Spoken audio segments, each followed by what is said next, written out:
What's up, guys? My name's Cody, and this is another UFC betting breakdown. This time for UFC Vegas 24. And last week was the first card since we started the channel. It's been like 7-8 months of doing these breakdowns for every UFC card, sometimes Bellator.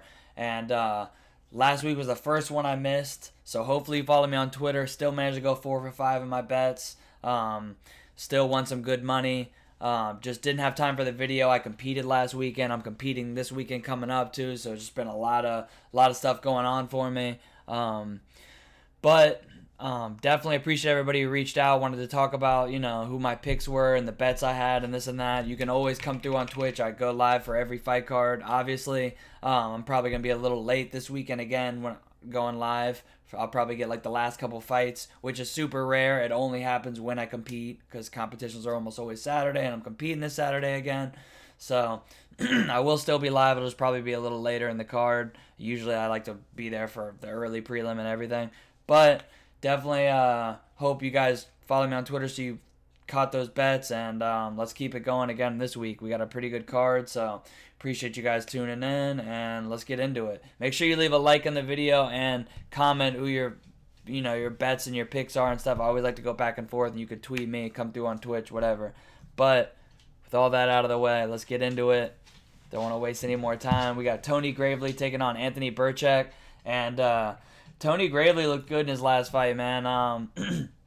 Came back and fought Geraldo de Freitas, and a lot of people were saying like de Freitas is gonna submit him. I was seeing a lot of people take that fight. I think a lot of people obviously had just got submitted in his last fight, and I just feel like a lot of people, he's been fighting a little. I mean, even though he did have 3 fights in in like a year span there, year and a couple months, which is pretty decent. It just feels like he's always at the bottom of the card. He hasn't really fought like anybody too known.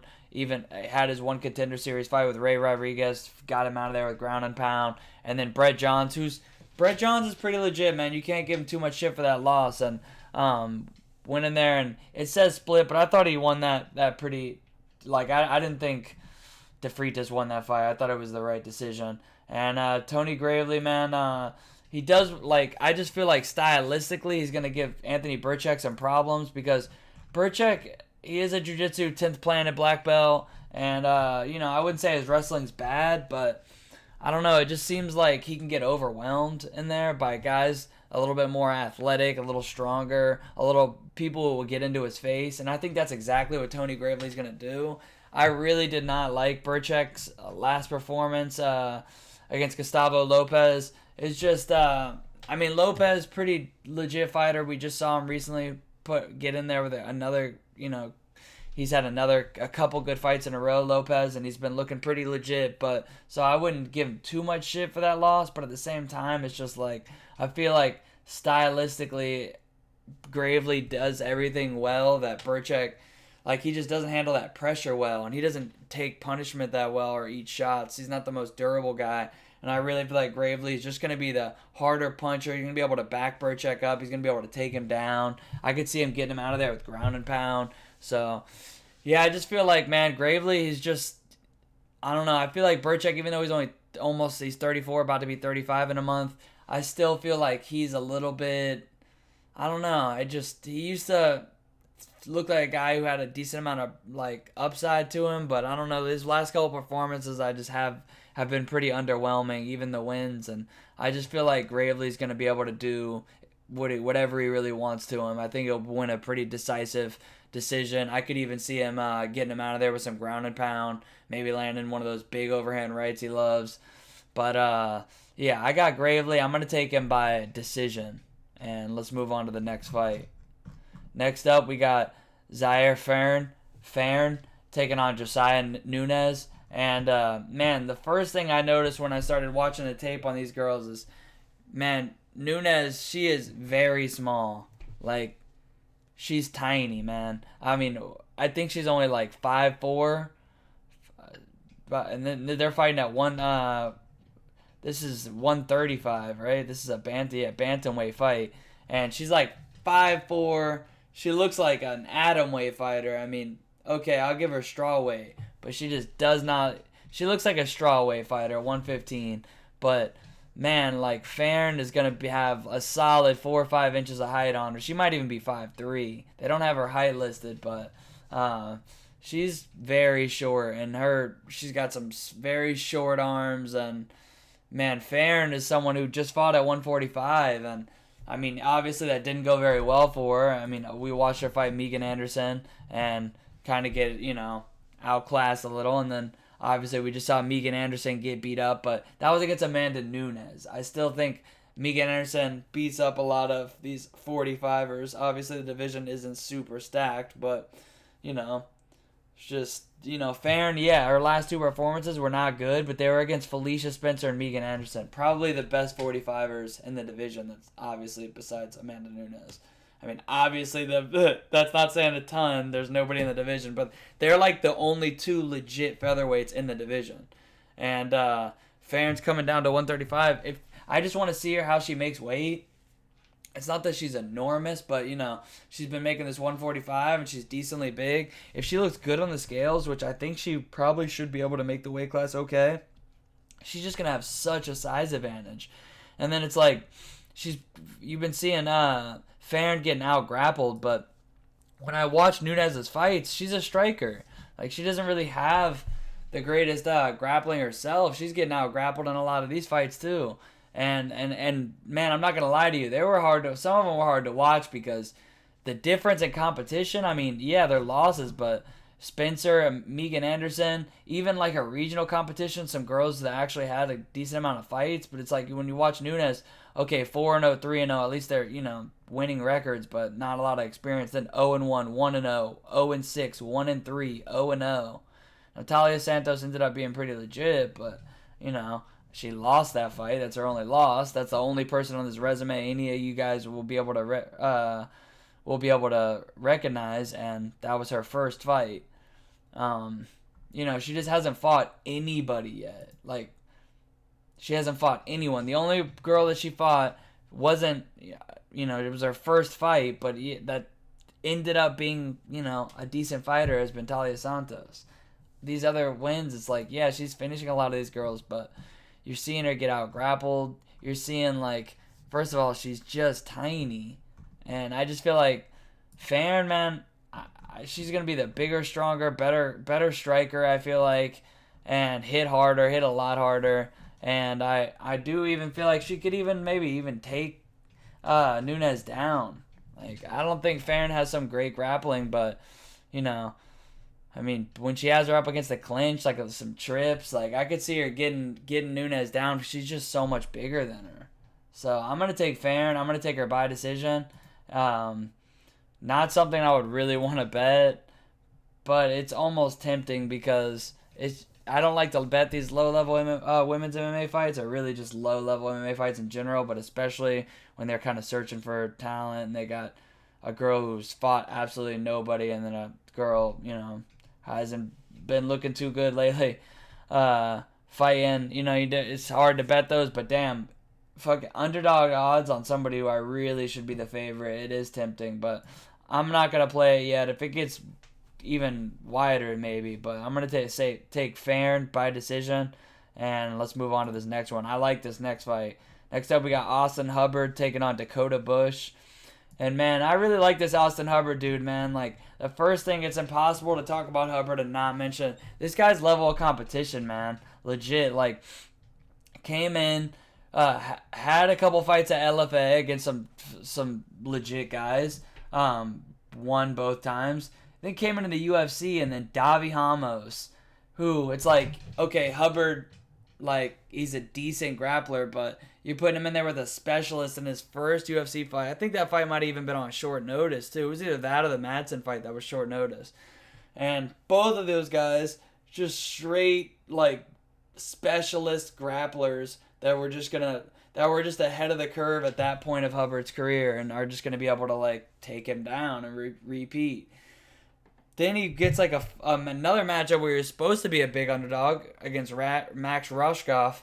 And he was like 3-1 in that fight, and man, that was the fight where Max, it went viral, where he quit on the stool, and like a lot of people gave him shit for it, and didn't give Hubbard credit. Like, this dude has a great gas tank. He's got power in his hands. His striking's pretty crisp and clean. And like, man, he just out. Max looked good in that first round. And now, yeah, it was short notice, and he cut the weight short notice and this and that. But he gassed. He had a good first round, and then he completely gassed. And then you saw Hubbard take over and really punish him. Really, like I mean, honestly, no hyperbole here, like literally retire him. So, and I thought I actually picked Hubbard again in the Joe Solecki fight, which didn't go my way, but Joe Solecki's a great grappler. We just saw him beat Jim Miller last week, and Solecki's a high level black belt, and he got into his back early in that first round, just like in that Aljamain Sterling Corey Sandhagen fight. You let a high level black belt get to your back early in a fight when y'all aren't even sweaty yet. It's tough, man, especially with their grips and their choking. Their forearms aren't blown out yet. Everything's fresh. Like, it's tough to get out of that. And he paid the price there, but that was another tough matchup. And I feel like in this matchup, you got Dakota Bush coming in on short notice. And you take a look at, I watched his last couple of fights, and looking pretty legit. I like LFA. I mean, didn't have the toughest of opponents over there, but I mean, definitely not gimme fights. Definitely a good organization.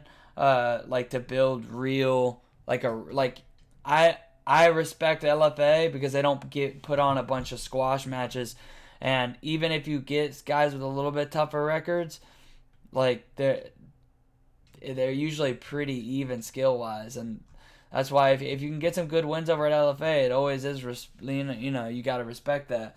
But at the same time, short notice coming in. Austin Hubbard at this point, I mean, the good thing I like from Dakota Bush is he had a good amount of amateur fights, 7 amateur fights, so you got to factor that in. Technically has more fights than Hubbard if you factor in his amateur career. Actually, no, Hubbard actually still had 7 too. Those weren't listed on his shirt, dog. So,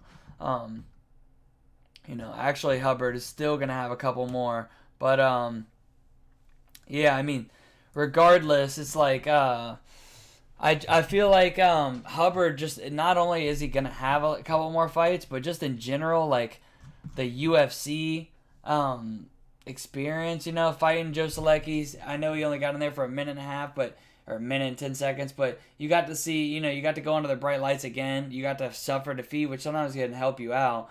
And then you got, you had that fight with Max where you had a bad first round, came back, won. You're capable of doing that.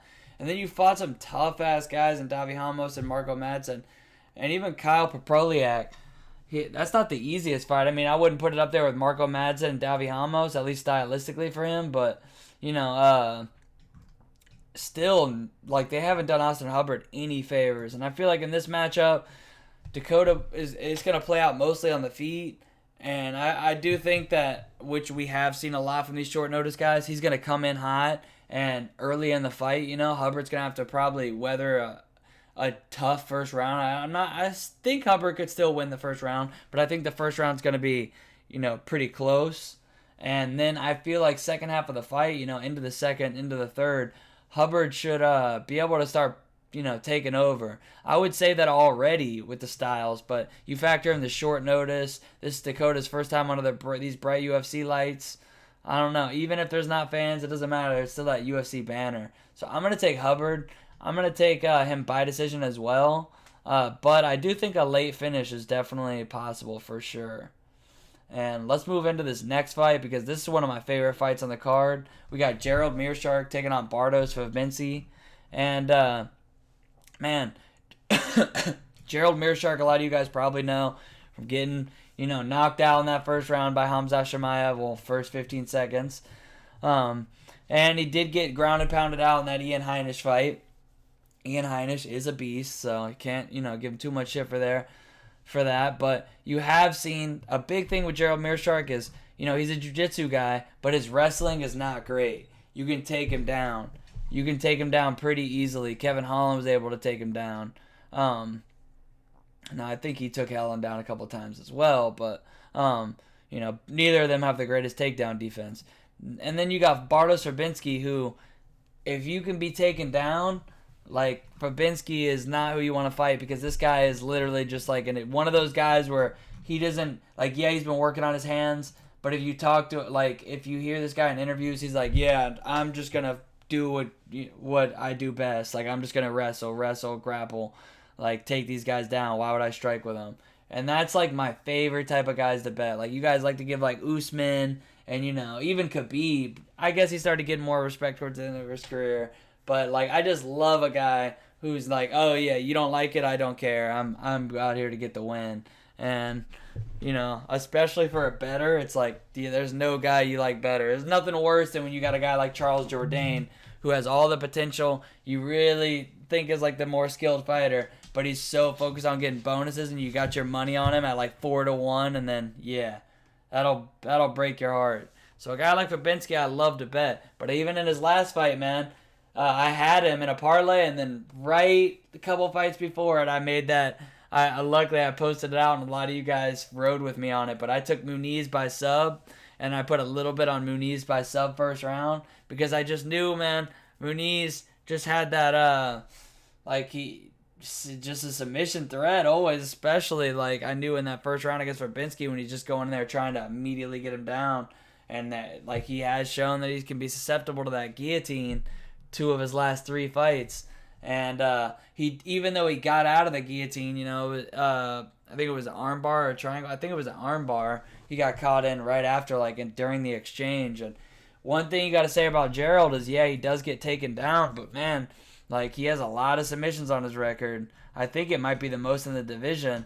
And I just feel like, man, you also got to probably give Meerschaert a little bit. I think the endurance probably be pretty close. I could see Meerschaert having more in the tank later, because Fabinski's going to be the one shooting the offensive wrestling, using the offensive wrestling and shooting the takedowns, which is just the most tiring part of the game.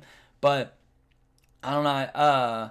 Aside from that, I do think Gerald probably has a slight striking advantage. The big thing is, like, I feel like this either goes Fabinski, takes him down, avoids the submissions, wins a decision, or Meerschaert catches him in a submission. I do feel like Meerschaert, like, there's value on him right now, but I feel like if you're going to take him, you take Meerschaert by sub, and if you're going to take Fabinski, you're going to take him by decision, because Meerschaert isn't a guy who, I know he got KO'd to go Chimaev by Heinisch, but, this styles make fights, and Fabinski doesn't have the power that those two guys have. He's not like a finisher like those two guys, and I feel like Fabinski is going to be able to take him down, but the submission threat's definitely there. So if you're taking one of them, I think those are the way to play it. I'm really stuck on the fence, man. I typically, I don't bank on a guy to get submissions off his back. So when it's a scenario where I feel like a guy's going to take him down, he just has to avoid the sub threats.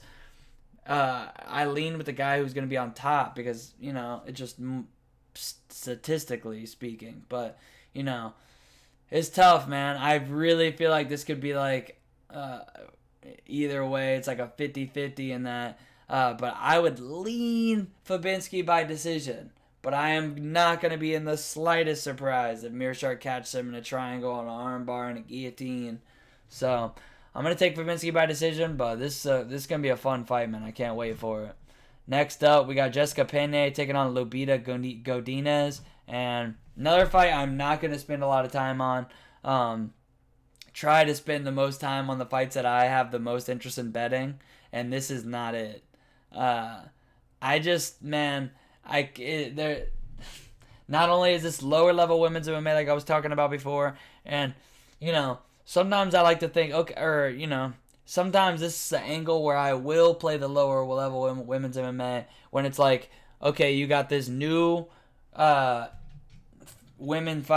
female fighter who is, like, got some hype behind her. She's 3-1, but she's fighting a veteran with a decent grappling base. But the problem is, man, and that you could give that to Penne here. But the problem is, man, and she looked pretty decent in that Ronda Marcos fight, but dude, that was 7 years ago. That was 6.5 years ago. And I get it, like, 2 of her last 3 fights, like, Joanna, okay, yeah, don't give her any shit for that. Andrade, yeah, don't give her any shit for that. They were both finishes, but, those are the two like best of the division. But and then yeah, she's fought Michelle Waterson. Now she lost. She fought Carla Esparza. She lost, but she still got in there and fought him. And she's fought like the tougher opponents for sure. But it's just tough to bet on somebody who's coming off like a 4-year layoff, and like yeah, she has a grappling base, but she just hasn't looked the same even towards the end. And I guess yeah, you could argue that was a higher level of competition, but even against Danielle Taylor, it just didn't look great, and that was a long time ago, man. I mean, that was 2017 in April. That was 4 years ago. It's crazy. 4-year layoff. I can't bet somebody on a 4-year layoff. Unless there was like, I mean, she does have a path to victory. Is take her down, get on top of her. But man, like, I don't think I have it in me to bet her at plus 240. If it was even plus 300, I might have to say like, all right, fuck it. But it's tempting. Like, it is tempting, but I just feel like Lupita gonna be able to keep it on the feet, gonna be able to just pick away at her. I think she might get taken down a couple times, but she'll be able to get back up. And I just can't bet Jessica Pena at this point of her career. So give me Lupita by decision, and let's move on to the next one. This next one might be my favorite fight on the card. I like that Hubbard fight. I like the Meerschaert fight, and I obviously like the main event. The co-main's pretty legit, but this is the fight, man. So we got Alexander Romanov taking on Juan Espino. And, man, I've probably spent more time on this fight than any of them. Just trying to figure out, man. It's like when a fight really interests you, you just want to have a side. And it's tough in a fight like this, man. I really am a fan of both of these guys. And even though, Espino's 40 and a half, I don't know why I had to throw the half in there. Poor guy. I don't know why I had to do that. But like, he's in great shape, man. You go to his Instagram, like, still killing it. Like, even between fights, he's always looking jacked. I was about to say shredded. Maybe shredded's going a little far. But, I mean, for a heavyweight, he's pretty shredded. And then you got Romanov. Okay, he's not shredded. But the man's fucking built like a brick shithouse.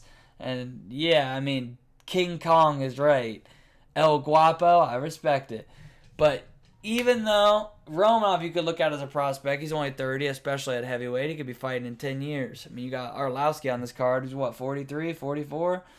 Espino, yeah, he's 40. He hasn't got to fight like the highest level competition yet. But, man, like, it's really been domination besides his one loss. He got knocked out in his third fight, and, that was a long time ago. That was 2011. Since then, it's been just like, obviously hasn't been the toughest competition. I mean, the most notable names would be Maurice Green and Jeff Hughes, and neither one of those guys have really any ground game. But, even on the feet, he was piecing Maurice Green up a little. Now, Maurice Green doesn't have the greatest striking defense, but, Espino has shown a little bit better boxing, I would say, than Romanov. Now, these are lower-level guys, but when you go through Romanov, it's not like he's fighting the highest of level guys either. Roque Martinez, Marcos de Lima, both of those guys. Roque Martinez was very undersized in that fight, and neither one of them really have they don't have an answer to that ground game, especially a guy like Romanov. Both these guys have international wrestling experience. Both these guys are tanks of men. They just want to take you down and pound you. Espino a little bit more with the submissions. I mean, Romanov getting the submissions too, but I feel like Espino a little bit like probably higher level like jiu-jitsu, but Romanov probably like a little bit more of just like a tank, just an absolute just marauder. Like Espino a little bit more like cerebral with it, but man, I do feel like Espino has a slight boxing edge. Romanov's looked a little bit more like lost on the feet. You see him getting hit a little bit more, it seems. Then again, Espino has been knocked out. Romanov is undefeated. But other than that knockout, you've seen him do a little bit more work, I would say, on the feet. We've never seen Espino on his back. We've seen Romanov off his back a little bit, but not really enough to make like big conclusions. And then we've seen Romanov's gas tank a little bit more in the later rounds. Espino, you haven't seen as much. So there's so many questions back and forth, man. I've really been torn. I do feel like I'm like, as much as I want to keep riding this Romanov train, because I've been riding and he's been making me money like 3-4 fights in a row. I think 3 fights in a row. 3. But man, I do feel like, man, when the line is what it should be, that means there's not value on it. And I do think I think even really it could be a little closer than it is. I really feel like this is a pick 'em, man. I slightly lean Romanov, but even minus 140, I think that's came back down a little bit. I think he's more like minus 120, 125, and I think that's about accurate, man. I think Romanov should get it done, but like I think this is a pick 'em, and I really feel like it's whoever can impose their will early, like get on top. Whoever gets the early takedown, and not like a takedown like, oh, you slam him, then he gets right back up. No, whoever can get that takedown and be on top for 5 seconds, just long enough to really like establish a little bit of control, I think that's when we're going to see somebody like the tide swing in favor of one of these guys. The feet should be pretty close, man. Like, it's tough. Obviously, you're looking at Espino, 40, hasn't been as active. Maybe Romanov, and we haven't seen his gas tank as much. Maybe he'll start to slow down, but we just haven't seen like a ton to be able to make that conclusion. And when the grappling's so close, they're both will have that go-to game plan that they're going to go out and get right on. It's so much about just who's going to get that early takedown. I'm going to lean Romanov. I don't think he'll be able to finish him though, so I think this is going to be another decision because both these guys are tough, man, and I don't think Romanov's going to be able to submit Espino like he has his last couple guys. So I'm going to take Romanov by decision, but that's just a banger of a fight, and I really can't wait. It's main card worthy, but what are you going to do? Next up, this is another one I'm not going to spend a ton of time on, but it's going to be Tracy Cortez taking on Justine Kish. And another reason I'm going to not spend a ton of time on it is because I really do feel like the line is pretty accurate. So not only is it a fucking fight that I just wouldn't want to be betting my money on, but it's also, I mean, maybe it's a little high for Cortez. I would probably put it at like minus 220, but I do feel like she's the rightful favorite in this fight. Going into this fight, her last couple performances, we've just been able to see her like, Vanessa Melo hasn't looked terrible. Like, honestly, people like to shit on her, but I feel like she she's put on some tough fights. And you got Maria Agapova. She gave her first L. And Stephanie Egger. Obviously, these aren't the highest level of opponents, but she's going in there. She's hitting takedowns. She's getting to her game plan. And she's good at winning rounds. And honestly, in this fight, Justine Kish doesn't have the worst takedown defense. But, just lately, we just have not. I mean, she got choked out by Sabina Mazo. She lost the decision to Felice Herrig and Ji-Yeon Kim. And that's only, 5 fights in the last 5 years, 4.5 years. And, she just hasn't been around as much. And in these fights, you have seen that she can give up the takedown. And, I just feel like Tracy Cortez, stylistically, she's going to be able to go in there and just kind of like pressure her, back her up. The volume's going to be relatively similar. Tracy Cortez, I see probably throwing a little bit more volume, but I think the takedowns are going to be the real go-to. And I just feel like at 125, this is the division like Cortez is going to be best at. I feel like she's going to be able to take this girl down, take Kish down, just wrestle her, and win 2 of these rounds at least. So I'm going to take Tracy Cortez by decision. If you're going to take her, I would change that to a by decision prop. I don't think she'll finish Kish. Maybe she gets her back, gets a rear naked choke, but most likely scenario I would see is winning unanimous decision. And let's move on to this next one because we got Luis Pena taking on Alex Munoz. And Luis Pena, who was a big hyped prospect coming off Ultimate Fighter, lost to the winner, Mike Trizano. And, since then, had a couple pretty favorable matchups that he was able to win.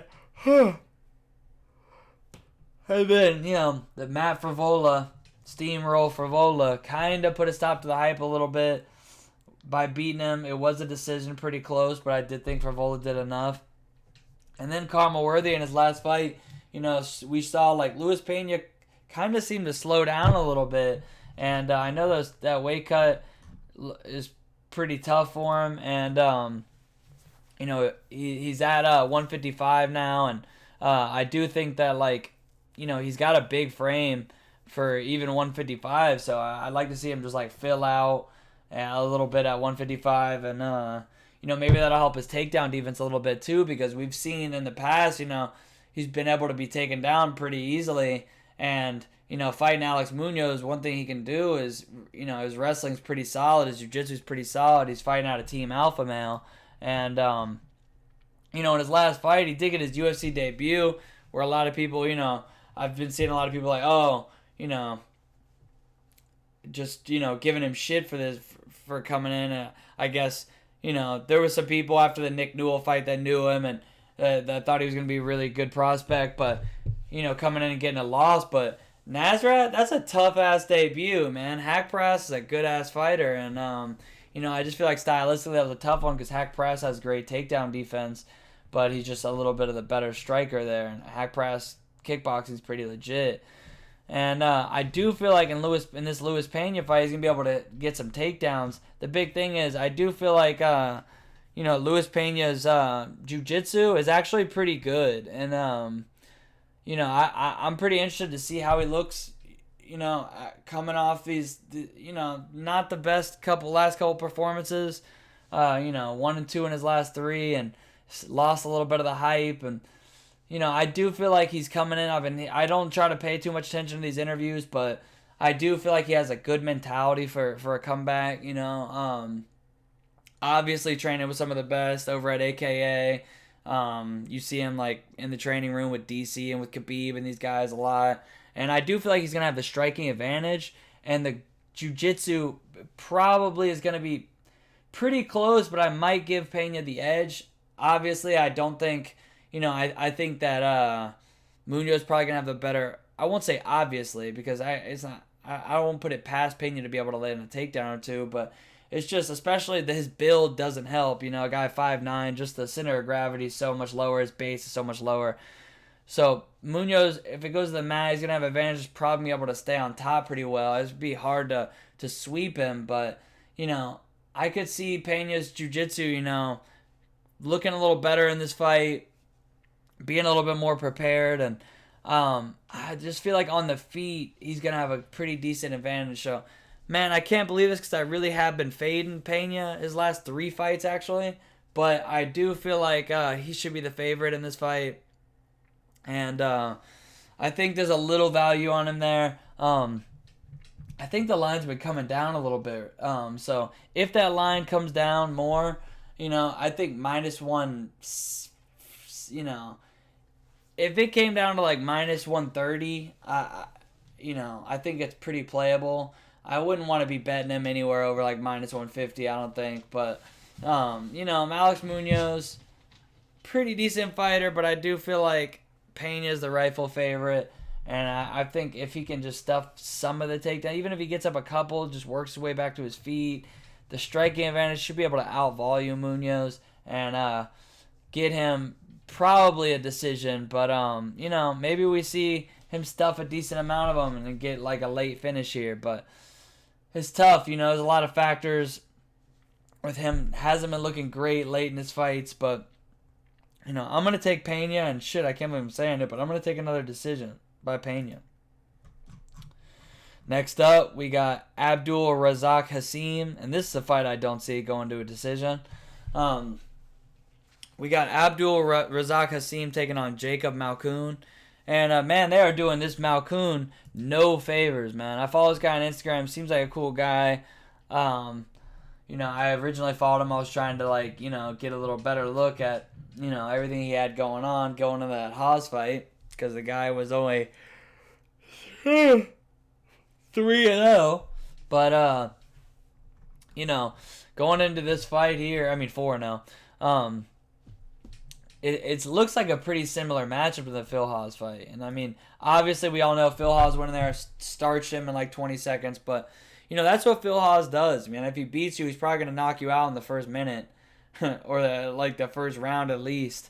And, that's when he's the most dangerous. And obviously Malkoun, he only has 5 fights, it kind of sucks for the guy because he's just like, it's nothing even against him. It's just he's only 25. He only has 5 fights. Really like to see him get a little bit more time. Work his way up a little. But unfortunately for him, he's Robert Whittaker's jiu-jitsu coach, and Robert Whittaker's fighting on that last card, Phil Haas, where he fought Phil Haas. So they threw him in there with Phil Haas to the Wolves, and now they're throwing him in there with another big knockout artist who fights just like Phil Haas, not even that long after, because Robert Whittaker's fighting again. And you got to think, obviously, I've watched all his fights. We haven't gotten to see what that black belt looks like yet, but you got to assume, obviously Abdul Razak is a judo black belt. They call him Judo Thunder, but we know his style, man. He wants to go out there and knock your block off in that first couple minutes. And if he doesn't, we're going to see him slow down. Now, we are seeing him also move up to middleweight for this fight. Razak had missed weight his last 2 fights. So we're seeing him move up to 185. Obviously, that puts some question marks on it. But at the same time, to be honest with you, Malkoun is a pretty small middleweight. These are both obviously Razak was a big-ass welterweight, but Malkoun, he probably going to be about the same size because, he's only 5'9". If Razak's filled out a little, he might even have a size advantage, even going up a weight division.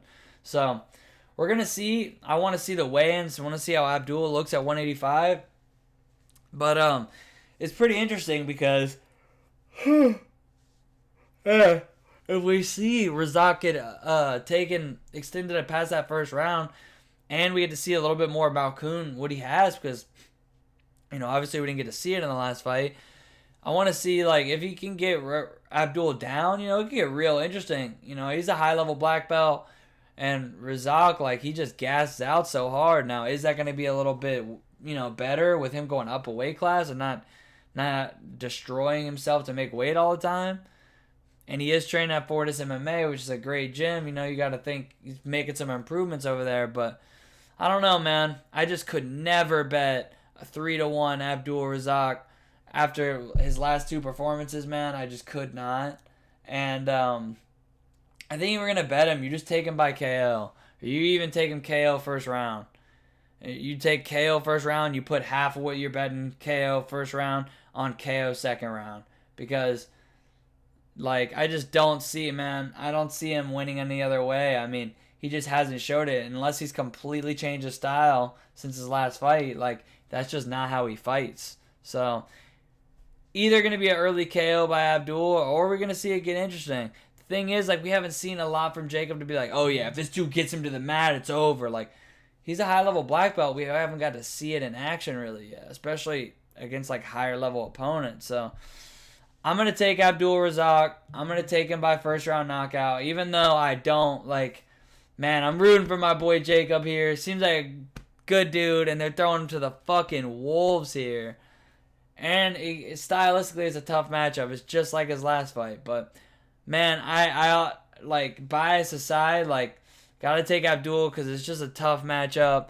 And it's just so many similarities to the last fight. And, man, I don't know if Jacob can get out of that first round. But if he does, it's going to get real interesting. So, moving on to the next fight. We got Andrei Arlovski taking on Chase Sherman. And, man, it's pretty crazy to see Chase Sherman back after I was seeing him do the bare knuckle. I didn't know if he was going to come back, and then he fought Ike Villanueva and definitely beat the tar out of Ike Villanueva. It was almost a year ago, and I'm surprised that they didn't change it to a no contest because he actually popped for something right after that. I don't remember exactly what it was, but he did pop, and I always hate when that happens because it just puts such a question mark on how much of that was his performance, how much of it was, whatever the substances were that he was on. And, Chase Sherman is a guy who, he's down to take one to give one. And, he has good power in his hands, has more power in his hands than Arlovski. Thing is, man, that he takes a lot of shots, man. I saw his stats pulled up the other day. It was 5.5 significant strikes absorbed a minute. And that is a lot, especially for heavyweight. And Andrei Arlovski, he's not been finishing guys, but, man, he's been finding ways to beat a lot of these guys. And Tom Aspinall, he's one of the few of these big prospects that has really actually not been letting, that has been like living up to the hype.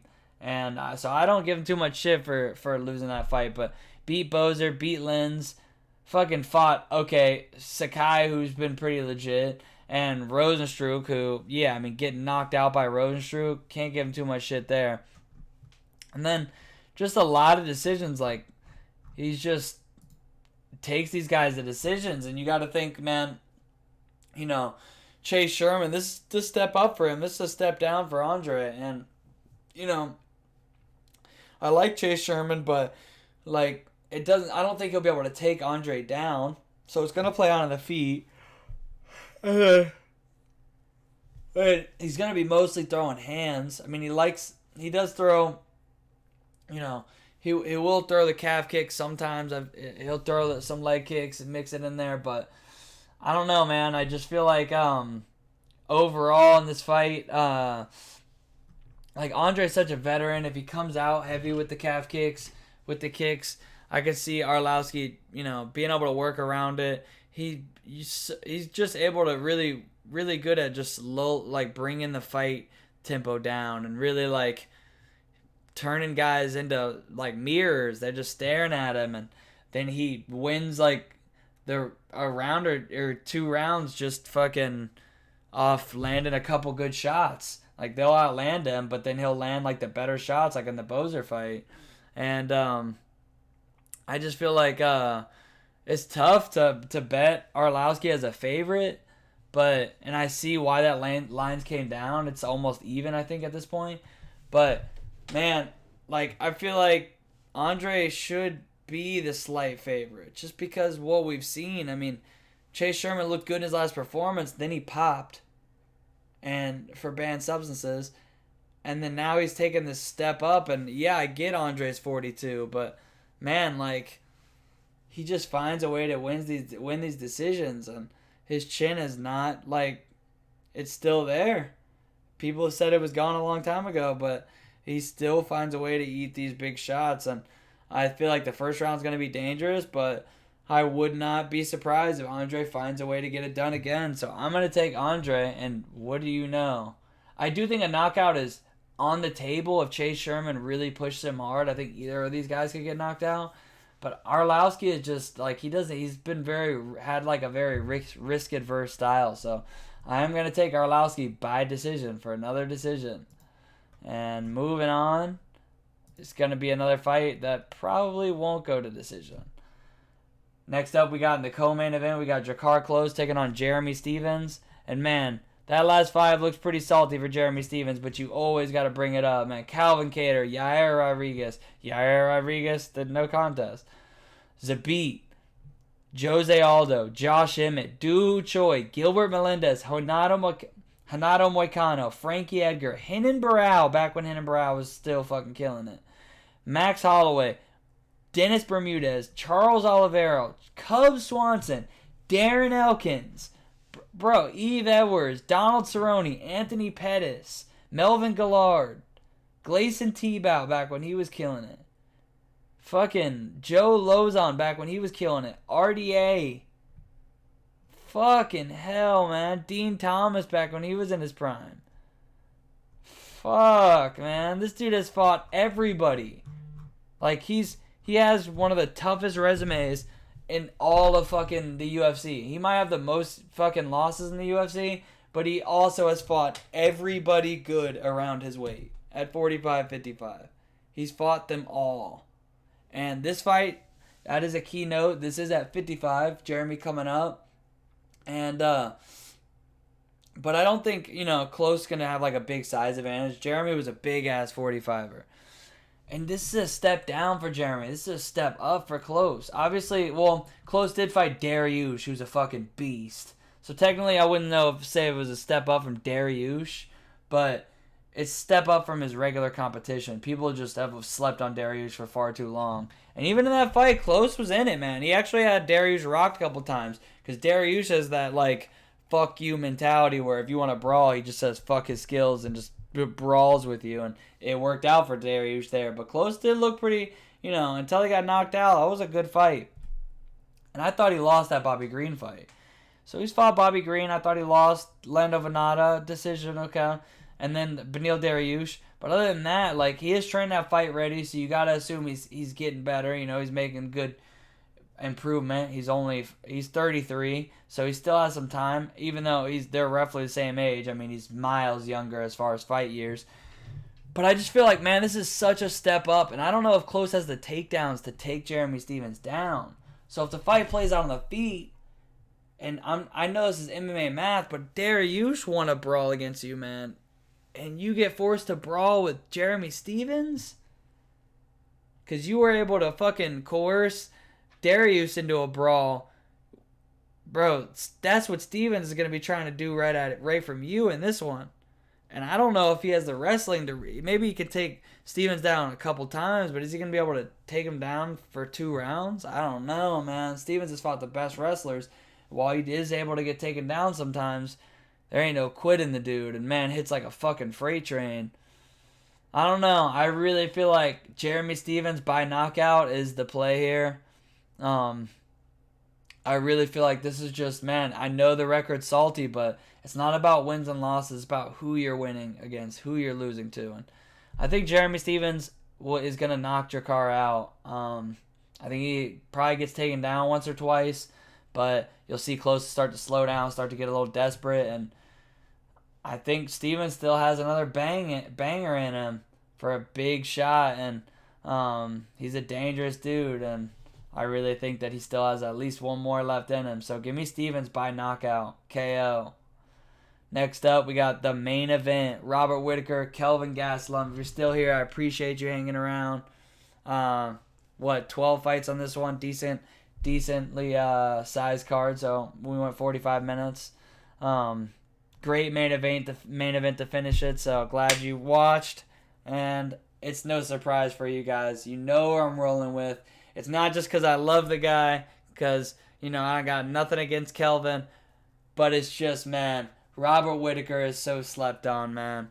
And I know, Izzy beat him fair and square. You could argue, oh, Robert seemed a little out of it. He seemed like, you know, he's been rejuvenated lately. Even all that aside, it's just, you know, Izzy's a great fighter. He's a great counter fighter. Robert really rushed him. Tried to move into the pocket. He had some success with it, and then eventually got caught twice. In this fight, though, man, styles make fights, and the big argument I made for Robert against Cannonier and Till was the man just has so many tools in this shit. Like Darren Till and Cannonier, yeah, they got power. They got, you know, knockout power. They're a lot of people like to argue that Robert's not the most durable. But I don't even see that, man. Yeah, he gets clipped in some of these fights. He fights all the fucking heavy hitters in the division. But he works his way back into the fights always. You saw him got dropped against Darren Till. You saw him get wobbled against Jared Cannonier. But there's no quit in this dude. Dude has insane heart. And I definitely don't think by any means is he chinny. He just, man, he's willing to take risks.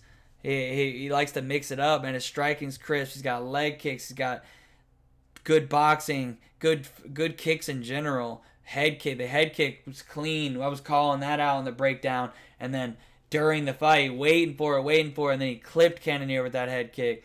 Man, Whittaker's game is so complete, man. He's so good. And the casual fans just sell that Izzy fight, and they're like, oh, see, told you he wasn't that good, bro. Whittaker's so good everywhere. He's good on the cage. His fight IQ is something that's super underestimated. So good. So high level. His takedowns are slept on. He always can pull those takedowns out when he needs them. Good jiu-jitsu. Good ground and pound. And just control on top. And, you know, I just feel like he's a little better almost everywhere than Gastelum. Gastelum, even though I said Whittaker has a good chin, he's not doesn't have a bad chin by any means. I would say Gastelum probably a little bit more durable because the dude just has that Mexican savagery. He can just take a hell of a punch. That's true. He might have an even better chin. He might have a little better head movement. Whittaker has good head movement, but I always say Gastelum has some of the best head movement in the division. That's the only reason he can compete with these guys while he's 5'9". But like, his boxing's clean. He's durable. He's got good head movement. Good at getting inside the pocket. That's what made the Izzy fight a good fight. He was so outsized, especially like height and reach, and especially I always say that's not always an advantage for the taller guy, but it is when the guy is a counter striker and wants you to come in, you know. But Gastelum was able to just slip and rip over and over, and you know, good wrestling usually on the defense, doesn't usually secure a lot of takedowns. But the thing is, like Gastelum, you go through his best wins, and it's a lot of like guys towards the end of their prime, you know, like he fought an older Souza, he fought Bisping in his last fight, he fought Vitor Belfort, he fought Tim Kennedy, like Chris Weidman even towards the end. Obviously he lost that, but it's just obviously Chris Weidman, like, you know, went in there and did what I knew he was gonna do, because he's a big middleweight with like good wrestling and good jiu-jitsu, and just that I just feel like Whittaker, man, people are saying Kelvin should take him down. Like, man, I don't know if he can. Like, Kelvin has good takedown defense, but I really feel like if Robert wants to, especially over 5 rounds, get him on the cage. He's got good clinch work. The striking, I feel like it's going to play out mostly on the feet. But, dude, I feel like Whittaker could mix in some takedowns. And even though, like I said, Gastelum, good takedown defense, good wrestling in general. But I really do feel like, man, like Whittaker's gas tank and Whittaker's fight IQ, he's just so good at mixing it up. Even if his wrestling isn't like on paper as good, it's good, man. Like he's got that GSP. Like, I know the comparisons are always there and they're very different in other ways, but like their fight IQ and just the way they mix the arts is similar. And that's why, man, I just feel like Whittaker's gonna be too much. The line is pretty wide, but I think it's pretty justified. I mean, like, I just feel like Whittaker's a little bit better everywhere. And I mean, if you're gonna go Gastelum, I think you got to go Gastelum by knockout, because I just cannot see a world where he wins 3 rounds against Whittaker. Like, I think Whittaker is just gonna be able to outclass him a little bit, like I think he would have if they would have fought the last time. And Gastelum just got to catch him with something, man. He's really, like I said, head movement's there, punching power's there, boxing's there. If he can slip something Whittaker throws, land a big shot, TKO him, it's there. It's possible. But I'm going to lean Whittaker. I'm going to take Whittaker. Man, this is crazy. I hate to do this to you guys. I really do. Like, I know the last one I had by knockout, there's been a couple that I picked by knockout. You know, Mirror Shark, I'm on the fence about with that sub, but I picked a lot of decisions in this fight, and maybe we can see like a Whittaker getting a finish late in the fight. But man, Gastelum's just been ironclad, and I really feel like the overs are live in this fight too, in this main event. So I'm gonna go Whittaker, and I'm gonna go Whittaker by decision, man. I'm sorry to disappoint you guys. You guys probably want to hear more finishes, and hey, hopefully, I guess for entertainment, even though I can enjoy a good decision. For you guys who like to see all knockouts, hopefully I'm wrong. But just styles make fights, and that's the way I see a decent amount of these fights going. So I think Gastelum's a pretty durable guy. I think the over 4.5 is pretty live in this. I might take a look at that. I'm going to be taking a look at a decent amount of the overs in this fight, in this card. And Whittaker, I do think the line's like, damn, like 3-1's a little scary. Gastelum's still legit, but you know, I might want to get on it before it gets even crazier. But I still think he is a parlay piece. He'll probably be in a 2-fighter parlay for me. I will be tweeting out my bets. I'm probably gonna do a short. I will do a short video since make up for last week on the fights, on my bets for this card. So check that out. And I appreciate you guys, man. Make sure you leave a like and a comment in this. I always like to go back and forth with you guys, or go back and forth on Twitter, whatever. Be live for Twitch when I get back from my competition. Wish me luck. Wish me skill, I should say. Won't need luck. Insert other corny phrases. Anyways, appreciate you guys. Sorry, I'm breaking down there. It's been an hour. I'm shutting down. Yeah. Appreciate you guys for watching. Come through. Come hang out. Let's watch the fights. Hopefully you win a bunch of money. And let's keep this gravy train rolling.